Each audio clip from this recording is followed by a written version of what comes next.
La teología es el esfuerzo sostenido de conocer el carácter, la voluntad y los actos de Dios Padre, Dios Hijo y Dios Espíritu Santo, interpretando bien las Escrituras, con el fin de que podamos conocerle para aprender a orientar nuestros pensamientos hacia Él. Bienvenidos sean todos ustedes a un discipulado en línea de la Iglesia Cristiana Dios es Fiel. Preparemos nuestras Biblias, abramos nuestra mente y corazón para recibir el estudio sistemático de teología.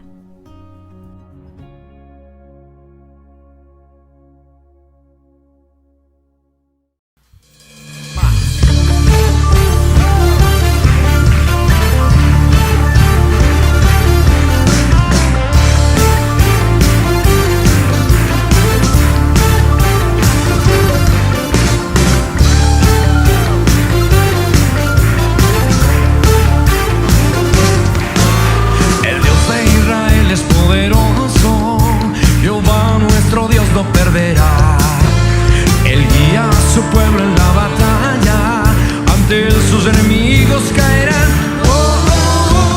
Grita fuerte victoria ante él. Alcen todos la voz. Canta y danza el triunfo del Señor, porque él ganó y al enemigo derrotó. Grita fuerte victoria ante él. Alcen todos la voz. Canta y danza el triunfo del Señor, porque él ganó y al enemigo derrotó.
contribución podemos seguir con la obra que el Señor nos ha encomendado.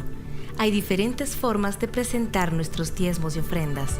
Si prefiere, puede hacerlo por medio de transferencia bancaria. Mientras reconozcamos que todo procede de Dios, vivamos en su temor y busquemos de su dirección en todas las áreas de nuestra vida, seremos prosperados, porque el Señor no es deudor de nadie. Escuela de Arte Asunción presenta Ruth, entre espigas y promesas, el musical. Revive la inspiradora historia bíblica de una mujer valiente que desafió las normas, abrazó un nuevo pueblo y cambió su destino con fe y amor. Danza, teatro y alabanza, en un viaje por un camino de un amor contracorriente que no te puedes perder. Teatro San Gabriel, domingo 20 de julio, 2 funciones, 3 o 6:15 de la tarde. Entradas a la venta en la boletería o página web del teatro. Más información, 0997 60 80 37. Amados hermanos, esta nueva oportunidad que el Señor nos da para seguir conociendo un poco más acerca de las Escrituras. Yo les pido que por favor abran su Biblia en 1 Corintios capítulo 1.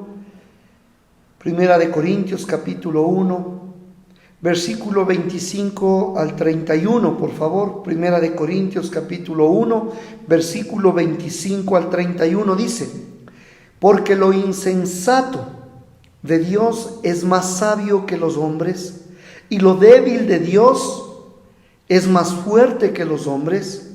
Pues mirad, hermanos, vuestra vocación, que no sois muchos sabios según la carne, ni muchos poderosos, ni muchos nobles, sino que lo necio del mundo escogió Dios, para avergonzar a los sabios, y lo débil del mundo, que hizo, escogió Dios, para avergonzar a lo fuerte.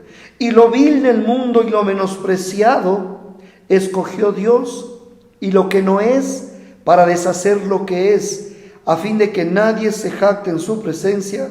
Mas por él estáis vosotros en Cristo Jesús, el cual nos ha sido hecho por Dios sabiduría, justificación, santificación y redención, para que, como está escrito, el que se gloría, gloríese en el Señor. Amados, esta es la segunda parte de este tema precioso que en este discipulado en línea necesitamos tomar en cuenta.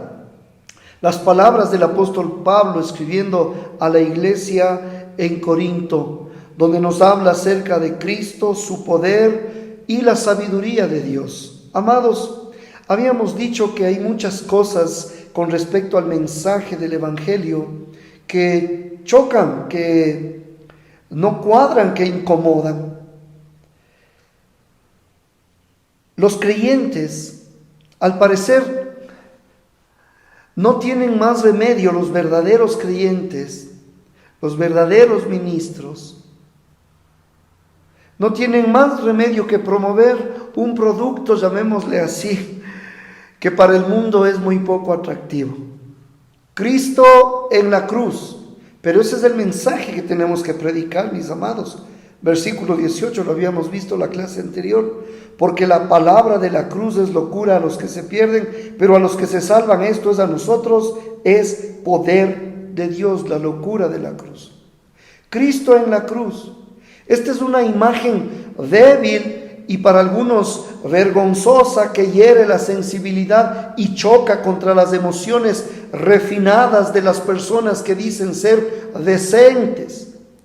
Para ellos hay muchas cosas que hieren sus susceptibilidades cuando venimos a la palabra de Dios. Afirmar, por ejemplo, que los soldados romanos ejecutaron al Dios del universo y que lo ejecutaron en una cruz, como si fuera un criminal, también choca contra nuestra mente racional. Es una afrenta al orgullo que llevemos este mensaje como bandera.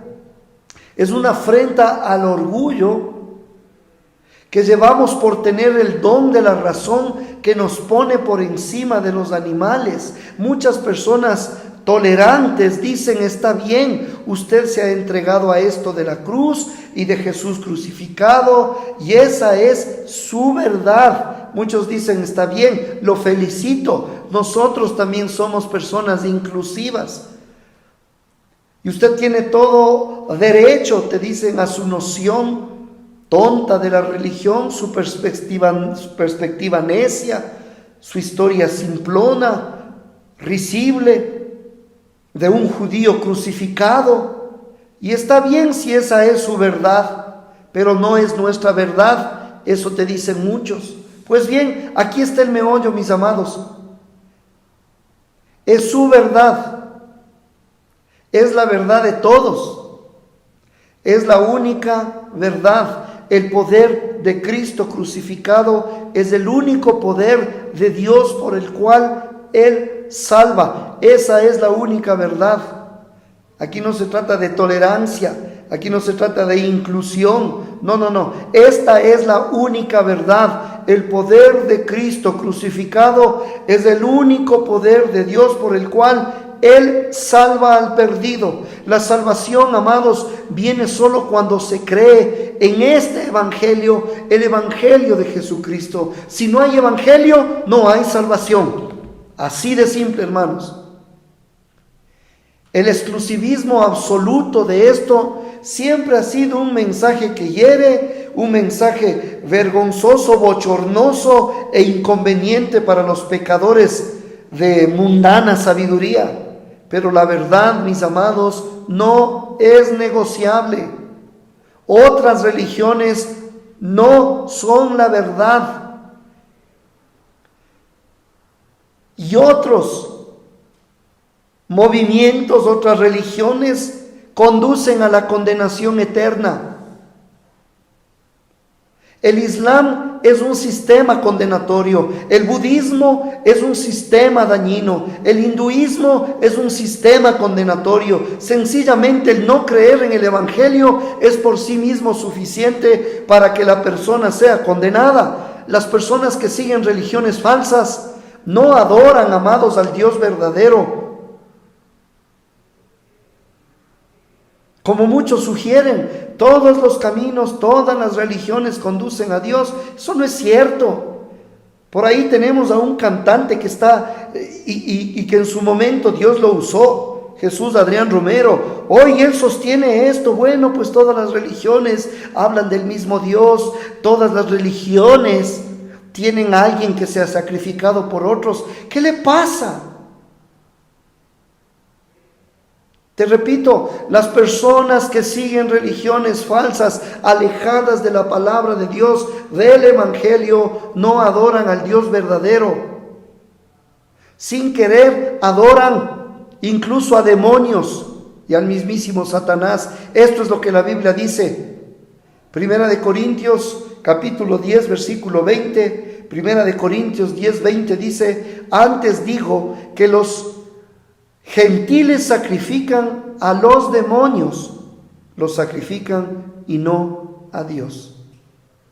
Que lo que los gentiles sacrifican, según ellos, para adorar a Dios. Dice la palabra, usted lo lee, 1 Corintios 10:20, lo que los gentiles sacrifican, a los demonios los sacrifican y no a Dios. No obstante, mis amados hermanos, debemos entender que no hay Cristo verdadero lejos de la palabra de Dios y del evangelio. Cristo es el único camino verdadero y el cristianismo bíblico es el único camino al único Cristo verdadero. No hay otra forma.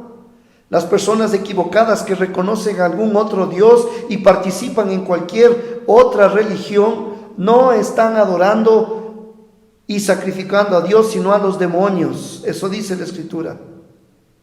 Yo no inventé esto, lo estamos leyendo. Esta no es teología particular, estamos leyendo en la palabra. Esto es cristianismo elemental, mis amados. Dice versículo 26 y 27, pues mirad, hermanos, vuestra vocación, que no sois muchos sabios según la carne, ni muchos poderosos, ni muchos nobles. Versículo 25, lo insensato de Dios es más sabio que los hombres. Versículo 27 dice, sino que lo necio del mundo escogió Dios para avergonzar a los sabios, y lo débil del mundo escogió Dios para avergonzar a lo fuerte. Amados, me llama mucho la atención que el apóstol Pablo, de acuerdo a esta perspectiva, nos muestra que el Señor no es que está buscando personas muy importantes, ni muy nobles, ni muy exclusivas. El evangelio verdadero, amados,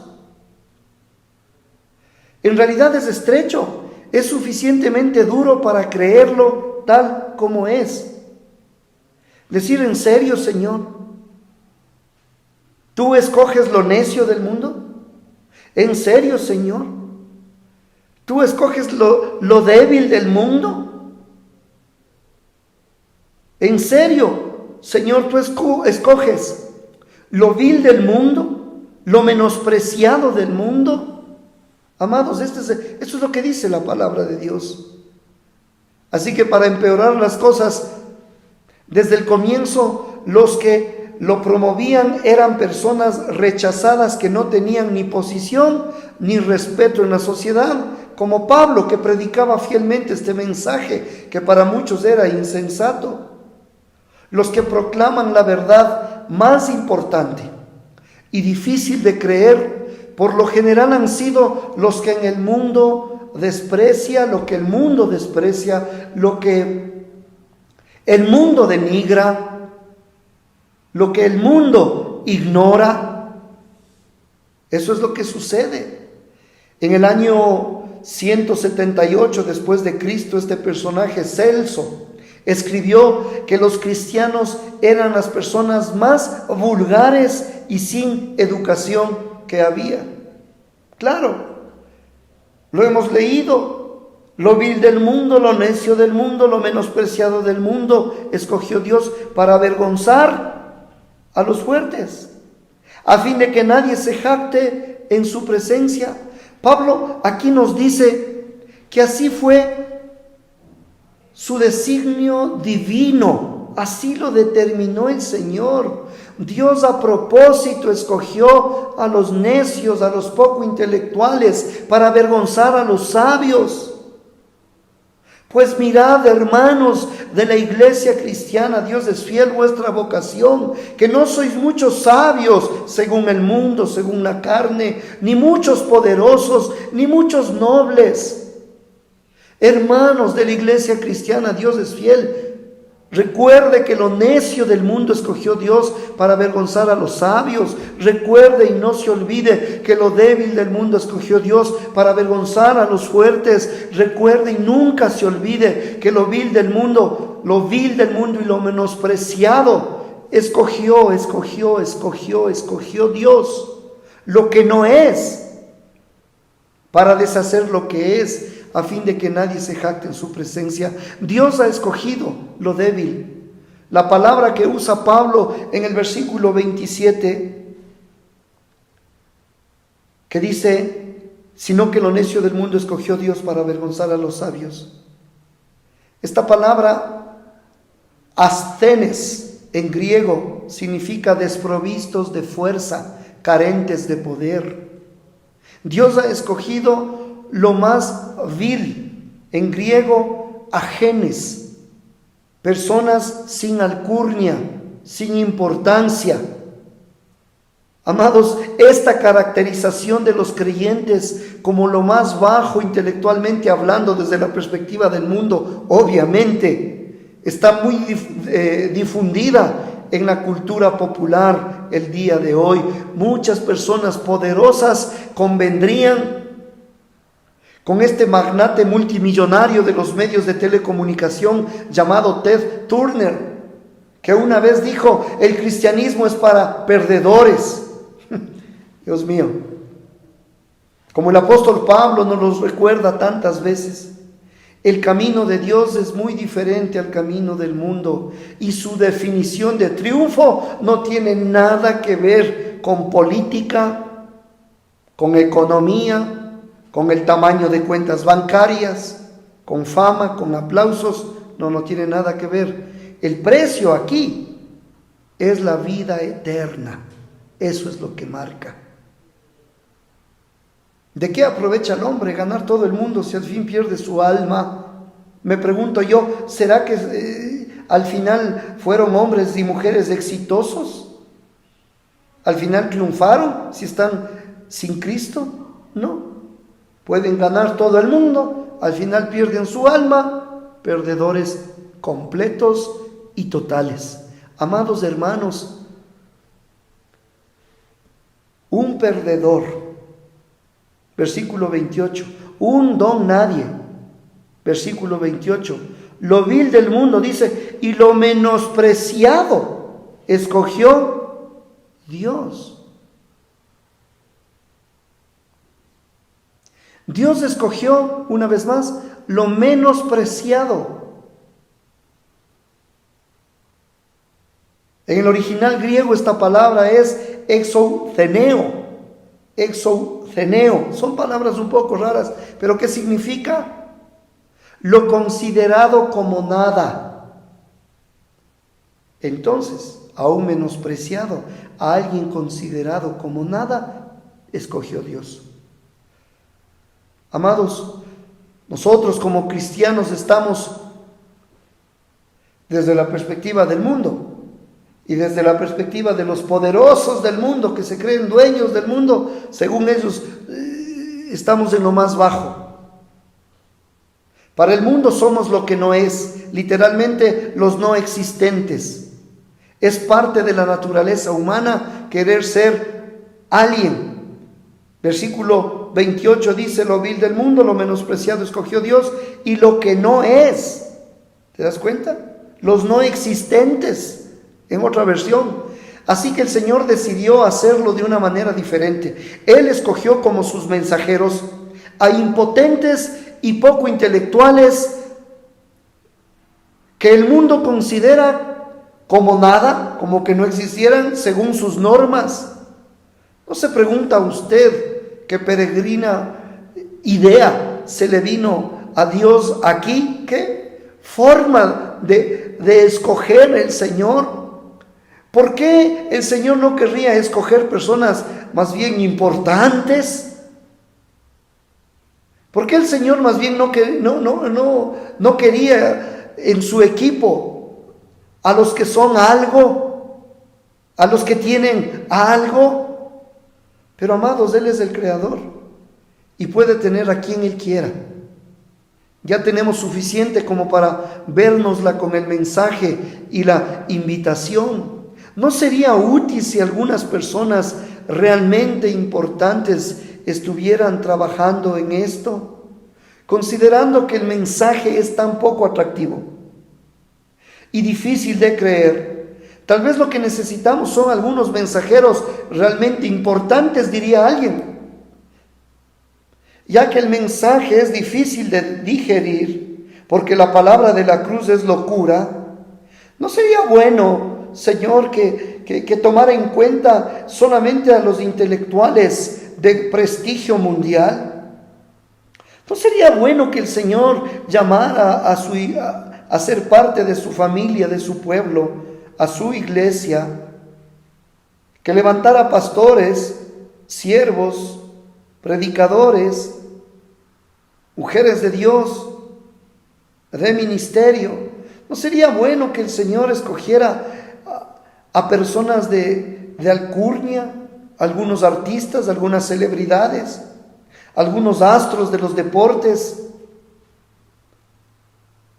¿No sería más fácil poder predicar este evangelio que resulta incómodo a muchos y hasta controversial si se pudiera escoger esa clase de personas?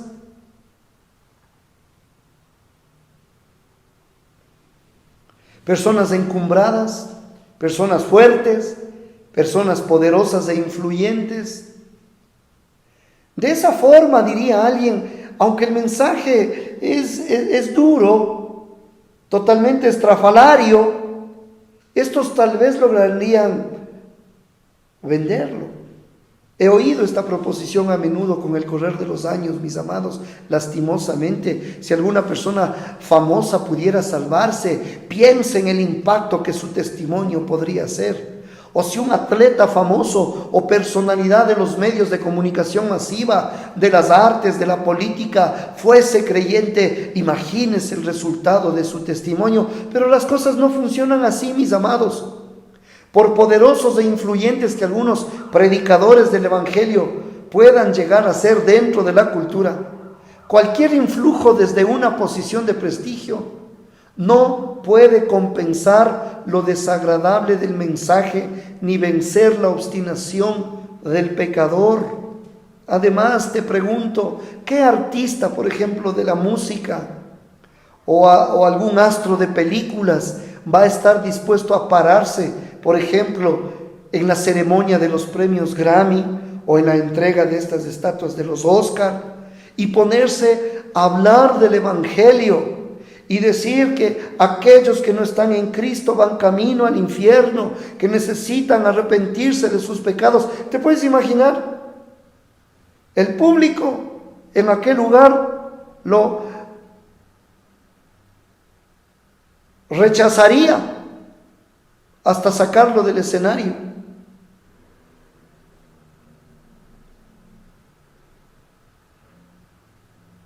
De todos modos, parece una buena idea para muchos, y aunque Dios en su sabiduría bien podría enviarnos a algún astro del cine con el corazón encendido, inflamado por el Evangelio, se puede dar.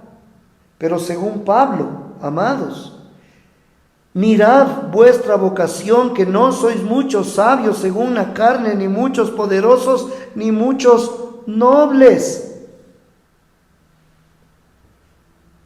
Hermanos, vuestra vocación, no sois muchos sabios, del griego sofos, no muchos intelectuales, no muchos poderosos, no muchos que esgrimen poder, ni muchos nobles o aristócratas, no. Ahora, no quiero decir con esto que solo las personas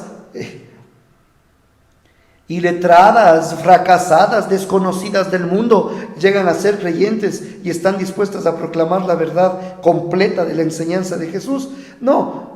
El Señor en su gracia y en su misericordia también toca corazones de unos cuantos individuos populares. El día de hoy son cristianos, son creyentes, y ocasionalmente uno se topa con ellos y nos da mucha alegría y gloria a Dios que el Señor ha salvado también a personas que tienen influencia. Pero amados, esa no es la regla general. De vez en cuando la gracia de Dios convierte a personas prominentes. Pero aún así, el Evangelio nunca realmente ha avanzado en toda la historia en cumplimiento del plan redentor, apoyándose, confiando en el prestigio de personalidades influyentes. No, avanza en su mayor parte mediante nosotros,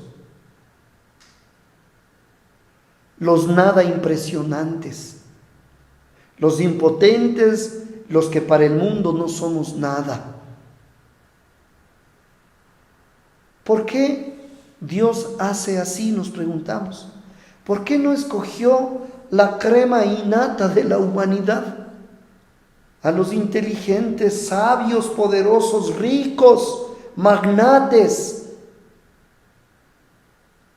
¿Por qué Dios hace las cosas de otra manera?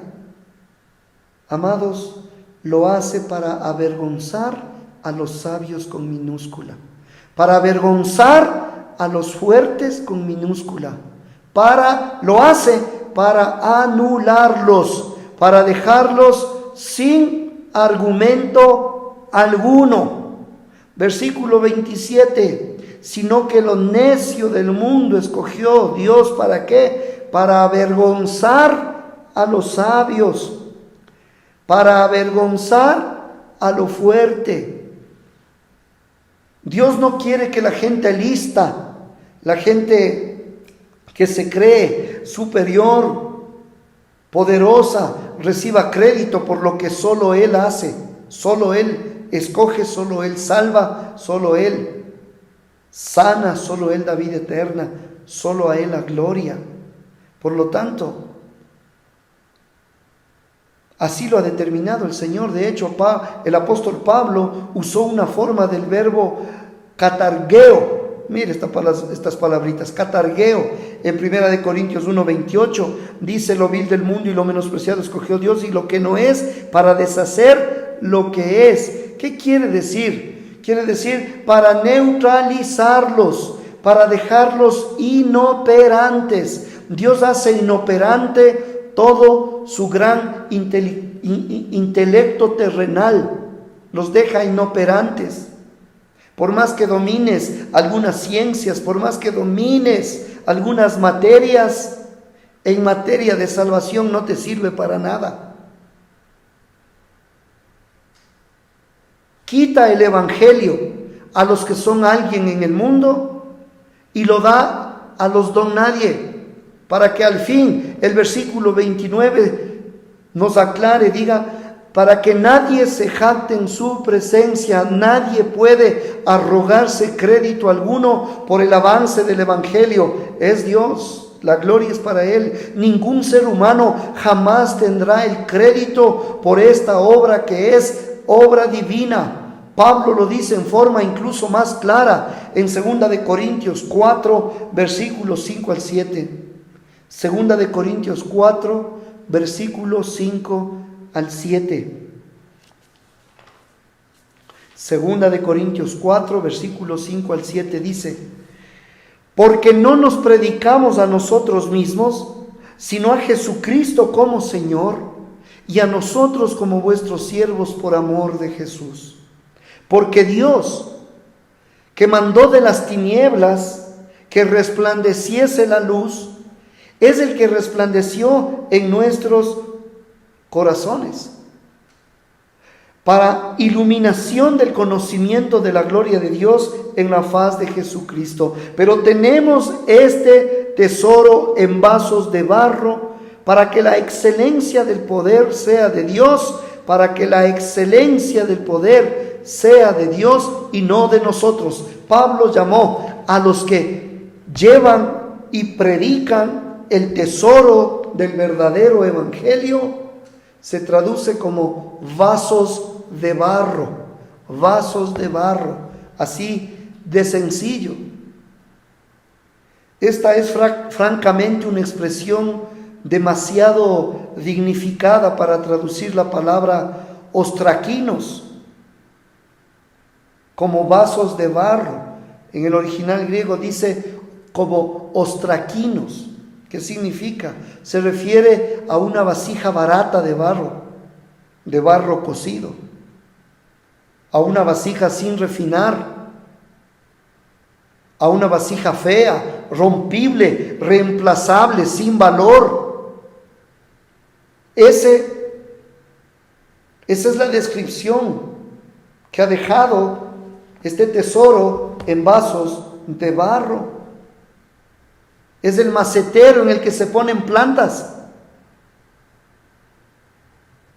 El contraste, amados hermanos, es pasmoso. Tenemos este tesoro de la gloriosa luz del evangelio que brilla en nuestros corazones, la luz del conocimiento de la gloria de Dios en el rostro de Cristo. La tenemos en nosotros, pero nosotros como vasijas baratas, vasijas de barro, simples, feas. Pablo estaba captando todo el brillo de esa palabra original y nos hace dar cuenta que toda la gloria de la verdadera revelación de la naturaleza de Dios manifestada en Cristo. Estaba tratando el apóstol Pablo de describir la más indescriptible e inexplicable belleza al decir que este tesoro, el tesoro de la realidad divina del evangelio, residía en vasos de barro. Así que diga conmigo: somos vasos de barro. Diga: somos vasijas, somos barro cocido. Eso es lo que somos. Y llevamos en nosotros el mensaje del reino eterno de luz y vida de Dios. La gente se mofaba se burlaba de Pablo por su figura nada impresionante. Sus críticos decían que su presencia no era atractiva y que su forma de hablar era menospreciable.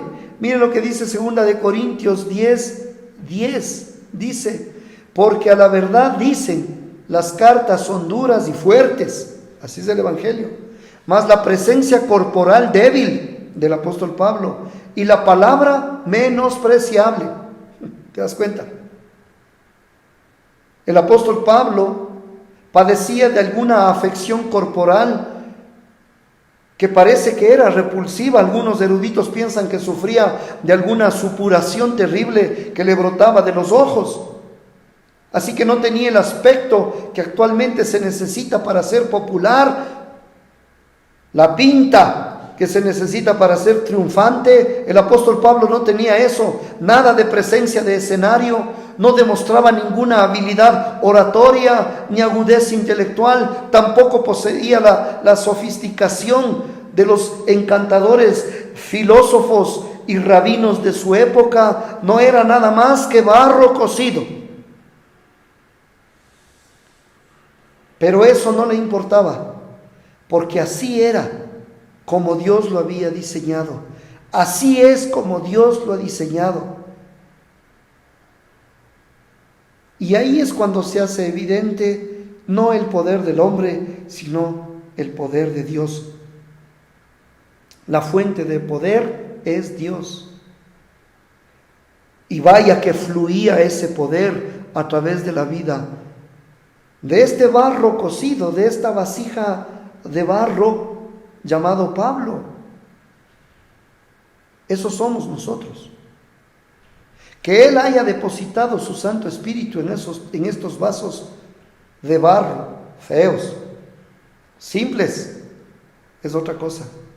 Que Él haya depositado dentro de nosotros el Espíritu Santo y haya puesto en nuestras manos el Evangelio, eso es otra cosa. Amados, quiero compartirles una historia que va a ilustrar muy bien lo que estamos predicando. William Tyndale, estos nombres un poco extranjeros, nos cuenta su experiencia. Tomás More era un gran defensor del catolicismo romano en Inglaterra y sentía que servía a Dios al atacar a William Tyndale y hacer todo lo posible por destruir su obra. Mire, así que este siervo de Dios hizo algo que para Tomás More consideró absolutamente horrible. Resulta que Tyndale tradujo la Biblia al lenguaje que la gente podía leer, en abierto desafío a la jerarquía católica romana de ese tiempo. Estos temían que la iglesia perdiera su influencia si cualquier persona de la calle, común y corriente, tenían contacto con la Biblia. Y no solo los intérpretes oficiales de la iglesia que sabían latín podían leer y comprender la Biblia. Así que los contemporáneos de Tomás More lo persiguieron implacablemente y le obligaron a vivir en el desierto, sabiendo que si regresaba a Inglaterra, sus enemigos lo matarían, como mataron a los que leían el Nuevo Testamento en aquellos años. Con el correr del tiempo lo atraparon, lo pusieron en la cárcel y finalmente lo ejecutaron en Francia. Su delito, ¿cuál fue? Haber traducido la Biblia al inglés.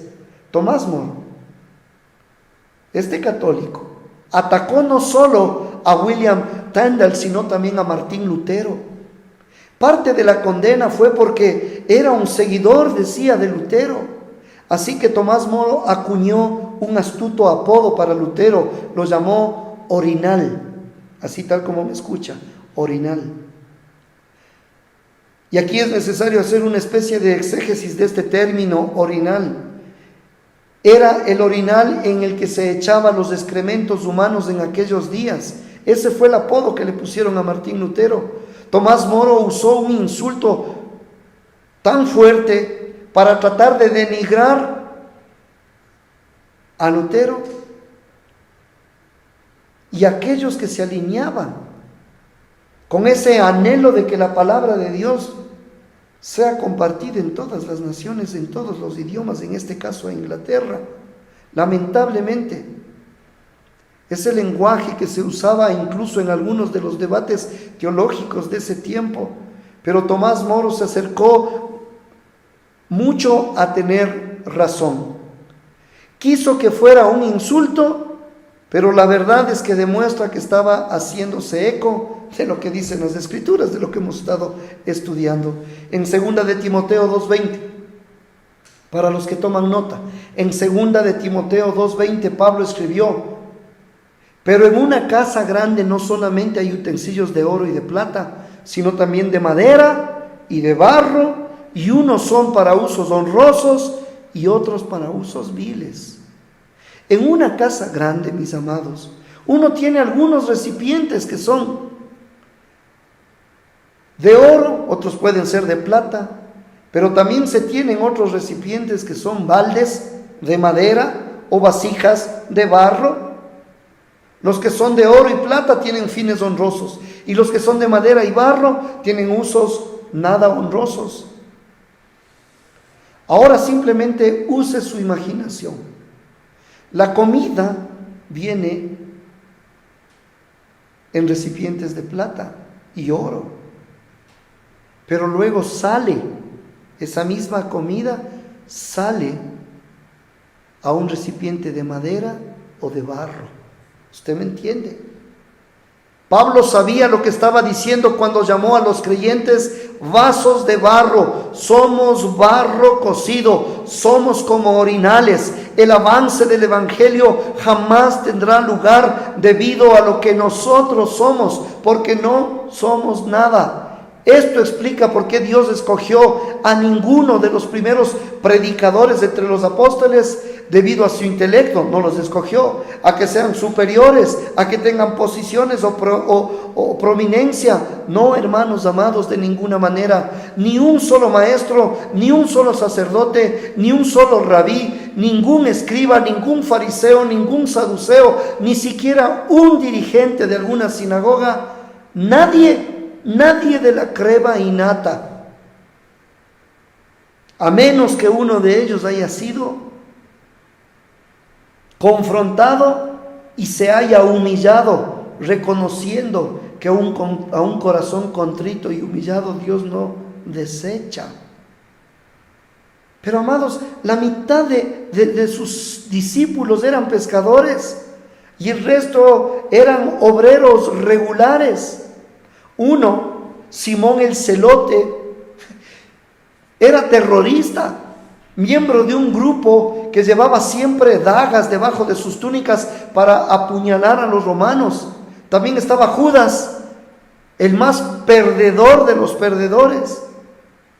¿Qué estaba haciendo el Señor, amados?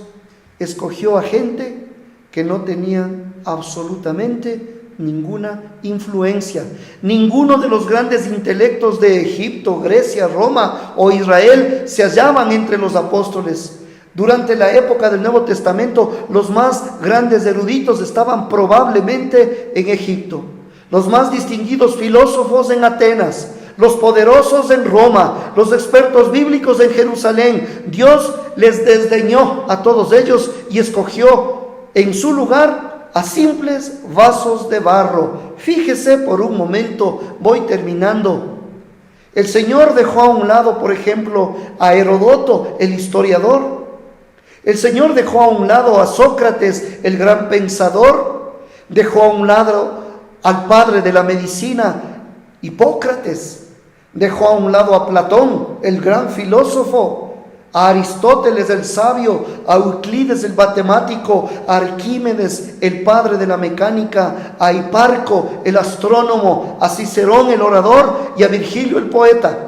No prestó atención, amados, a ninguno de esos personajes al seleccionar predicadores del mensaje de salvación. Esto es difícil de creer y sigue siendo hasta el día de hoy. El día de hoy el Señor todavía pasa por alto los tazones de oro, las vasijas de plata y escoge simple vasos de barro. Inclina tu rostro, cierra tus ojos, Señor. Gracias porque antes de amarte a ti, tú nos amaste primero. Antes de buscarte a ti, tú nos buscaste primero. Antes de escogerte a ti, tú nos escogiste primero. Gracias, Señor, porque lo necio del mundo escogió Dios para avergonzar a los sabios, y lo débil del mundo escogió Dios para avergonzar a lo fuerte, y lo vil del mundo y lo menospreciado escogió Dios, y lo que no es para deshacer lo que es, a fin de que nadie se gloríe en su presencia, a fin de que nadie se jacte en su presencia. Levanta tu manito. Mas por Él estáis vosotros en Cristo Jesús, por Él, el cual nos ha sido hecho por Dios sabiduría, justificación, santificación y redención. Iglesia cristiana, Dios es fiel, para que, como está escrito, iglesia, el que se gloría, gloríese en el Señor. Tu bendición, Padre, sobre tu iglesia. Humildes nos presentamos delante de ti, sabiendo que sin ti no somos nada y no podemos hacer absolutamente nada. Dependemos de ti, Señor, de tu gracia, de tu misericordia. Aún gracias por las habilidades, talentos, destrezas que vienen de lo alto, porque no la producimos nosotros. Y aún gracias por darnos la fuerza, la vida para desarrollar, pulir muchas de las habilidades que tú mismo nos has dado. A ti la gloria, a ti la honra, y tu bendición sea sobre este tu pueblo, en los méritos de nuestro Señor y Salvador Jesucristo. Amén y amén. Un abrazo, amados hermanos, vasos de barro. Dios les bendiga. Este fue un discipulado en línea de la Iglesia Cristiana Dios es Fiel. Esperamos que este tiempo haya sido de edificación para su vida. Gracias por habernos acompañado y por compartir este mensaje con otros. Si necesita ayuda o más información, no dude en contactarnos. Será para nosotros un privilegio servirlos. Dios los bendiga.